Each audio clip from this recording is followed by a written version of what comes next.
So ayan mga kababayan, nandito pa rin po tayo sa ating misyon. Kasama pa rin natin yung ating dalawang kagawad, no? Ayan po sila, no? At ginaguide pa rin po tayo sa ating dalawang kagawad na para mabilis, no? Matuntun yung mga kababayan natin na nangangailangan ng tulong. Paakyat ito mga kababayan. Kaya dahan-dahan lang tayo kasi yung tuhod natin nasa tuktok talaga sila mga kababayan.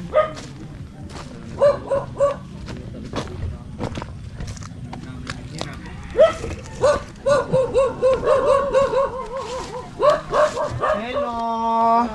Maayong hapon, maayong udto sa inyo. At pasensya na sa amo ang disturbo. Ang sarap naman dito.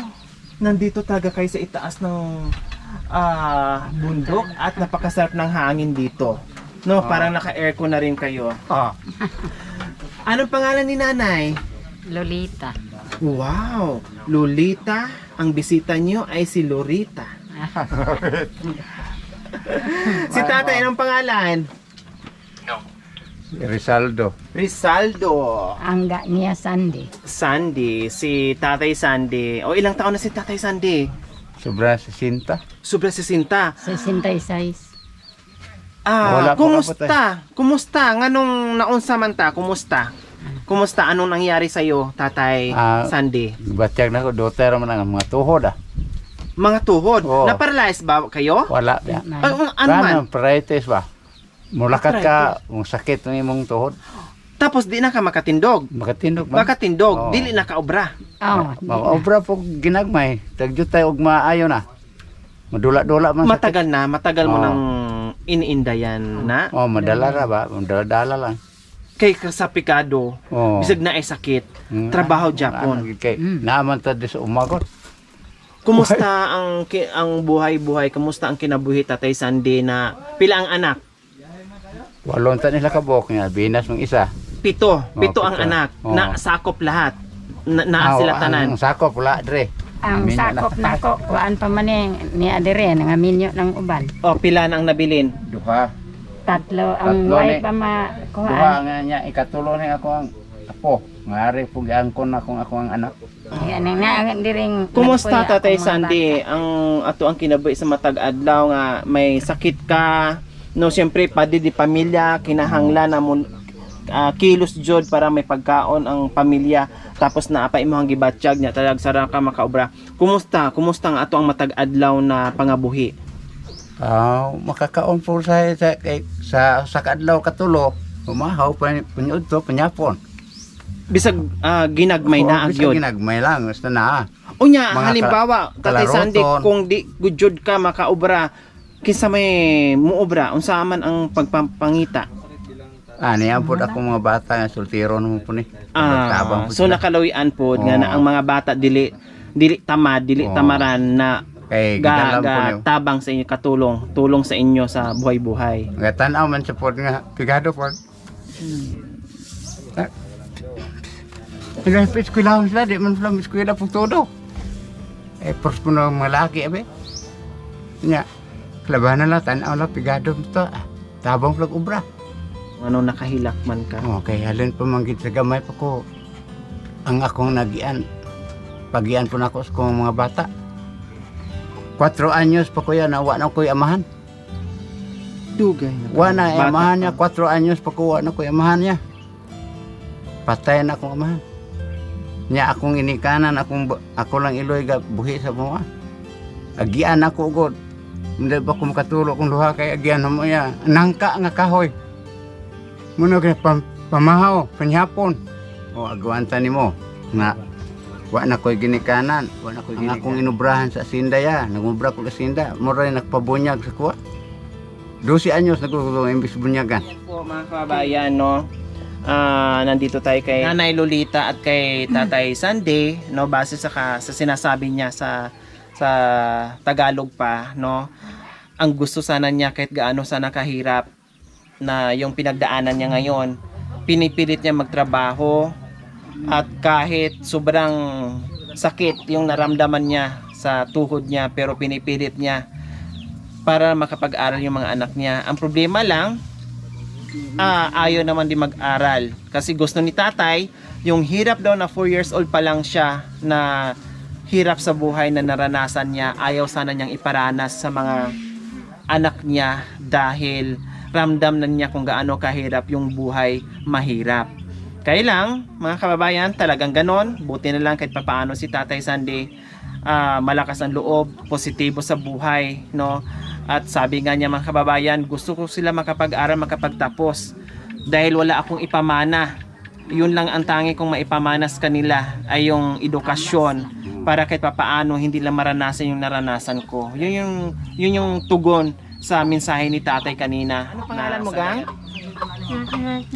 Maria Teresa. O ilang taon ka na? 22 na. Ay, 22 ka na? Akala ko mga 18 lang, mga 17 lang. 22 na. 22 ka. Magsige na. Tapos nag-aaral ka. Anong grade ka na? Grade 8. Saan ka nag-aaral? Sa Banay. Lakad mo lang? Sa lakad na sa Binagyuhan. O kumusta ang pag-aaral? Kumusta ang pag-aaral, Maria Teresa? Kumusta ang pag-aaral mo? Okay lang. Sabi ni Papa nimo, no? Kahit mahirap yung sitwasyon, pinipilit ni Tatay magtrabaho kasi gusto niya na maka-eskwela jud mo. Para dili ninyo maagian og unsa ang naagian sa iyong mga ginikanan. Mao gina ang gusto si mong papa, kaya hinaot sana na maka-eskwela ka, no, para pag in the future na dili maparehas ang kinabuhi, kay dili na gusto imong papagmama na imuha pang maagian ni ang ilahang kahimtang karon na bigado kaayo, no. Kaya mag-aral ha, Maria Teresa, ha. O anong paborito mong subject? Wow, Filipino at saka English. Galing ka. Pinagsabay mo pa. Maglisod lang siya glito. Ako, Na. di, klaro na imong sinultian. Oh, so magaling ka mag-English. Ikaw, shower.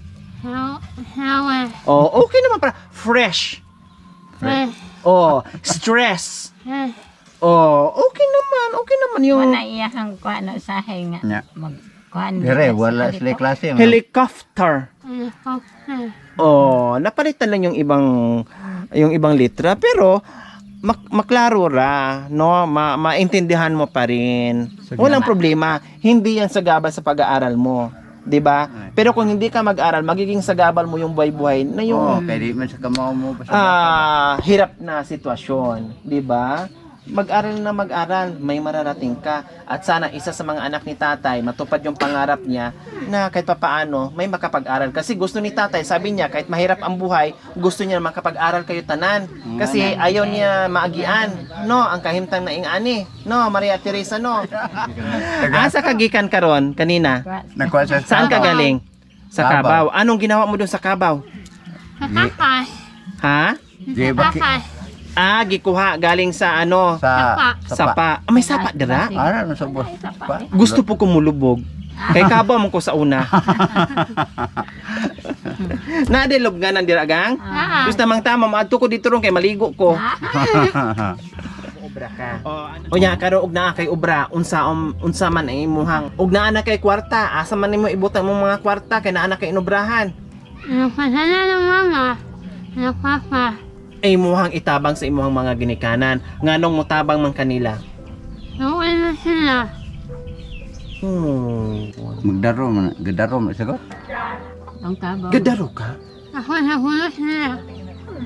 Nganong gibulos, nganong ginatabangan nimo si Papa? May umame. Gadaro sa uma, nganong imuha man siyang ginapulihan?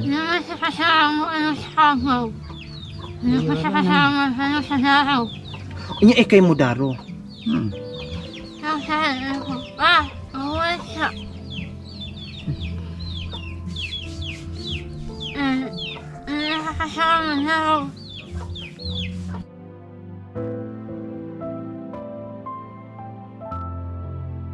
Ayan mga kababayan, no, Ako'y Naman napaiyak na naman, napaluhan na naman ako kasi biro nyo mga kababayan, babae ito, babae, bunsong anak ni Tatay Sandy.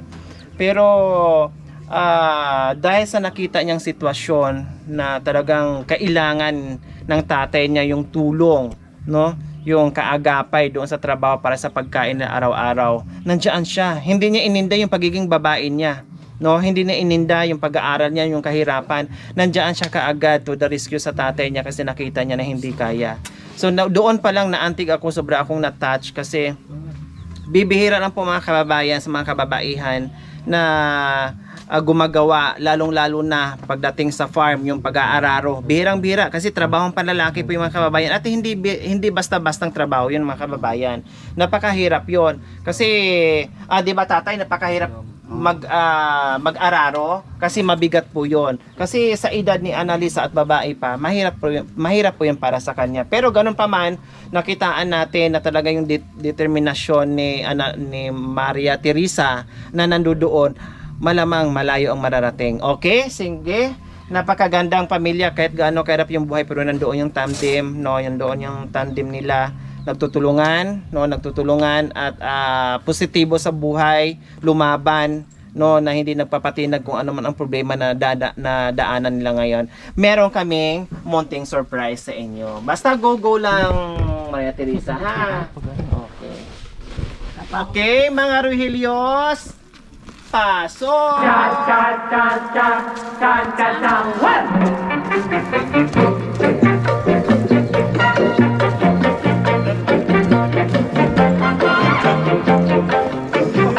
Talipon na ako!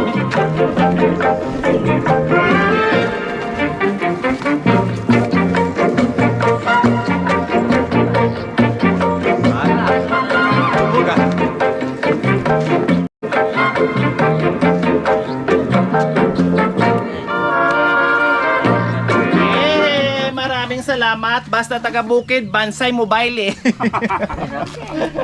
Daghang salamat. Okay, anong meron dala-dala ang mga Rohelios? Ito, nanay, tatay, patakog bukas. Wow, ano pa? Oh, Assorted groceries, nanay, tatay, para po sa inyo. wow. At pasensya na po mga kababayan kasi ang itlog nakalimutan, malayo tayo sa city. Nandito tayo ngayon sa kabukiran kaya hindi na nakabalik. Di bali po mga kababayan, next time may itlog na tayong bit, no? Mayroon tayong bit, kailang kulang, ilang dosina lang sa mga Rohelios. Okay, sige, hindi lang yan, no? Bigas at groceries, syempre. Meron ding pakash. Bumili si nanay ng masarap na ulam na yung masarap para makahigop ng sabaw. Palit kini. Nako, kung ipalit o bulong, kung ibibili ng bulong ni nanay, wala na pambili ng masarap na ulam. Dadagdagan ko ng 1,000 pambili ng bulong. O, pambili ng gamot, bulong. Ang usa, ipalit og makaon na ka ng sudan na lami para kahit talagsara makanan ang pangapagkaon, no? Bisag minsan lang, pero kahit papaano matikman. Dahil sipag ka na bata, naakay 500 sa ako. Oh, unsa man imo ikasulti? Salamat. Lipay na? Naay kasi abot. Nganong nalipay si Maria Teresa? Naay maluoy. Ha? Naay naluoy sa inyong sitwasyon. Hapunan. Salamat sa Ginoo nga naapali ay may nakaluoy na mo nga bisan ay nga ani mo ang kahimtang. Yan. Mabuhay ang Pilipinas. Wow! Mabuhay. Ang sarap ng sinabi ni Tatay Sandy. Kahit gaano kahirap yung buhay na naranasan natin ngayon, lalong-lalo na napagdaanan natin ang pandemic, pero nandito pa rin ang Pilipino nagpakatatag, tulong-tulong, bayanihan, at nandito tayo ngayon mga kababayan. Ito yung sinasabi ko palagi, no? Yung kahit papaano sa dami ng problema ng ating gobyerno, kahit papaano tayo ang laking bagay ang laking bagay ng mga charity vlogger na kahit paano nasusulit at pupuntahan po nila itong mga lugar. At ngayon narating natin sila kahit paano nagkapagbigay tayo ng munting pag-asa at biyaya sa kanila. So ito 'yon. So ayan po mga kababayan, maraming salamat po muli. Mayroon na naman tayong napaiyak at napasaya ngayon sa hapong ito na nabigyan natin ng biyaya. Muli, nandito tayo ngayon sa Escalante City, Negros Occidental dahil sa mission natin, second anniversary sa ating YouTube channel mga kababayan.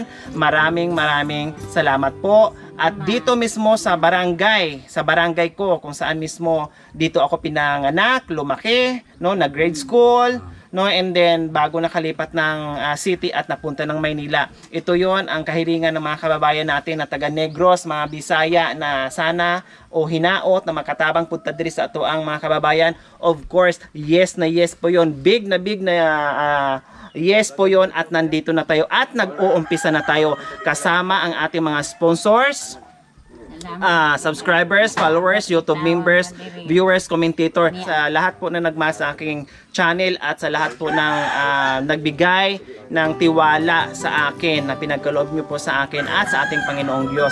Siyempre, magpapasalamat din po tayo sa ating barangay captain, si Madam Jocelyn Balicuatro, at kasama nag-escort natin ngayon, no, si Kagawad Donnie Talita at si Kagawad Ramon Contiga. Maraming salamat po, napakaganda ng kanilang koordinasyon sa atin. Talagang sinasamahan tayo bawat suyod sa kabundukan na nandiyan na mas madali nating abutin, no, dahil tinuturo nila yung daan na hindi na tayo mahirapan. Maraming salamat po sa lahat ng sponsor ng ating second anniversary sa ating YouTube. Maraming salamat po. So nawa ipagpalain pa po tayo ng Panginoong Diyos araw-araw. Nawa ibigyan pa po tayo ng kalakasan ng katawan sa araw-araw. Nawa ibigyan pa po tayo ng mahabang buhay upang sa ganon marami pa tayong matulungan ng mga kagaya nila. Sa mga kababayan, huwag niyo pong kalimutan paki-share and subscribe sa aking YouTube channel, Lori Aquino Talita. Maraming salamat po. God bless us all. Bye! Kaloyan.